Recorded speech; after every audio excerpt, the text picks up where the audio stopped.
به سرزمین مخزنا یعنی حفوظ خوش اومدید. به سرزمین مخزنا یعنی 7 سنتر خوش اومدید. اگه اینجا رو نمیشناسی یه نمیدونم چی باید صدات کنم. اینجا میدون حفوظه، روزاش عادیه ها، ولی شبا چه بکن چیز بلش این عبویه قیمتش چجوریه؟ این قیمتش 1 تومنه.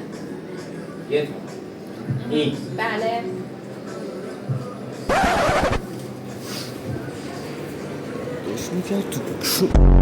حاجی اسم این کفش فروشیه چیه؟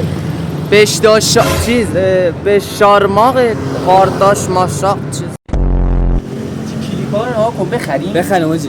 بخریم 400 تومن ها اب نداره بخریم. بلش کن کلا 60 تومن تا حاجی این عجب لباسایی داشته. اوه حاجی عمه امام بزرگ همون ور خیابونه بود